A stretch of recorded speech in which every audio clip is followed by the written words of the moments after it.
Remo's Hands-On Day, featuring all-star drummers playing the revolutionary PTS drums and drum heads.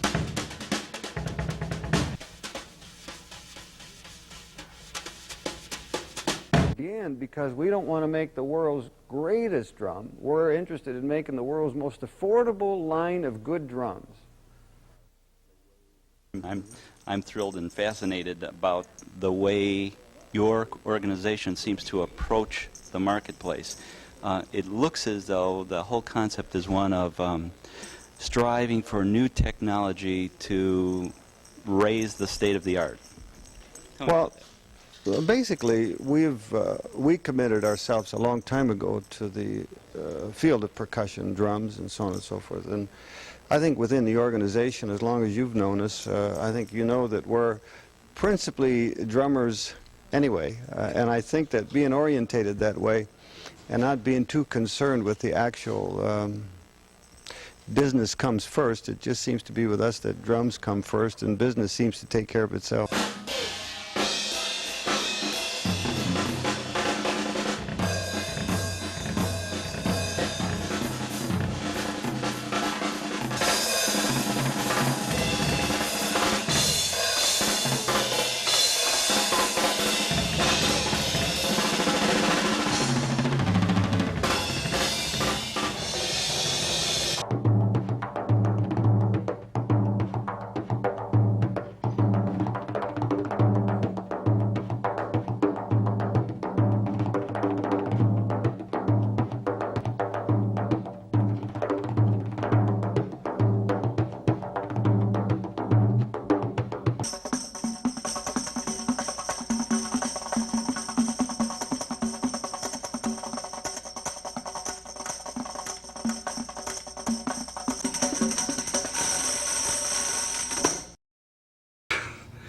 Yeah, I was very fortunate that I was able to get involved with this. Yeah. So if you would, recall a little bit about how that all went. How did that come about? Where did the concept come from? Yeah, easy enough. Yeah. Remo Belli, professional drummer, Right. owns a place in Hollywood called Drum City. Okay. And You and drum- Roy Hart? I and Roy Hart. Yeah. Remo Belli, the drummer, tours with various Hollywood personality. Yeah. So with the combination of owning Drum City and playing Chicago, we played the Schubert Theater in Yeah. Chicago. There was another, the Schaefery in Oh. Chicago that I played. Right.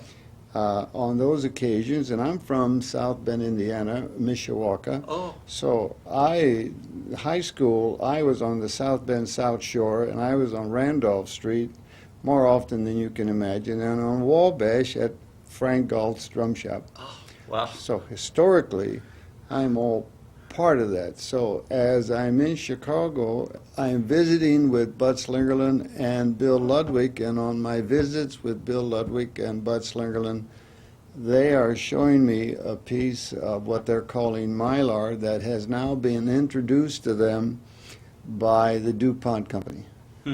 At that time, there was no NAMM West Coast. It was just a McCormick, your place in Chicago that they named after you. Okay. You know what I mean? So we had Percussion Fair on the West Coast, and the drum companies and the mallet companies used to send equipment here to show to the West Coast crowd, the West Coast professionals, as well as West Coast dealers that never went to Chicago, Okay. never went to a NAMM show.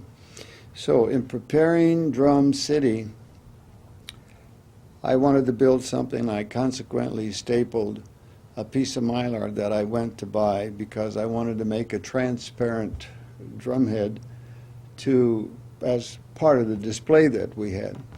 And I just inadvertently chose a 14-inch hoop. So I stapled the piece of mylar to a 14-inch flesh hoop, and voila, it was an interesting situation in putting it on a drum and the sound that it got. So when did you actually start producing? Actually, the first production came at the end of 1957 and into 1958, yes. Okay. So you patented the concept Yes. of the epoxy Yes. resin in the channel. Right, Okay. right. Had nothing to do with mylar. Mylar was just the material that we used. Okay. Then the others who came along decided they were going to use mylar for drum heads, use a different method of putting the. Oscar Bauer in Switzerland developed the crimp style. Okay.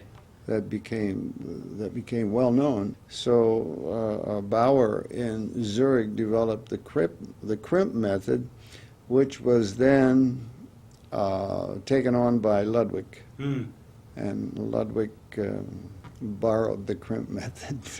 Then Slingerland borrowed it too, and that was Ludwig had to let Slingerland borrow it.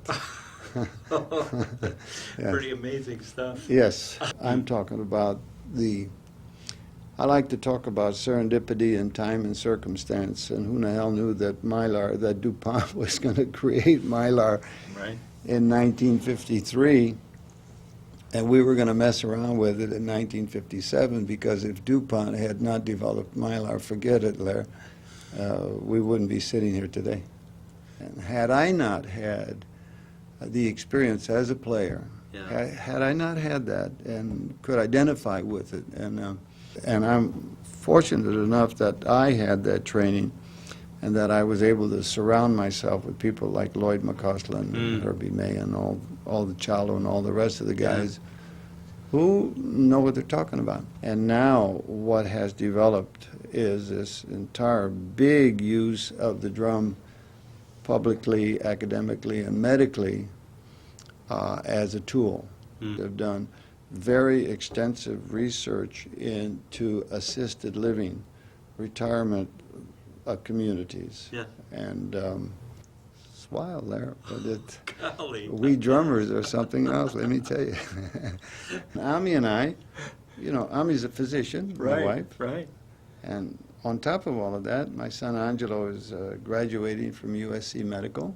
Part of my life is spent in a whole lot of medical discussions, and part of it here. So I'm in a wonderful position of doing what I'm doing, because I get both points of view. And so what's interesting is that the drummer now has almost reached the level of respectability. I mean, we had to do some Been a work. long time coming, huh? About 50 years. You do what?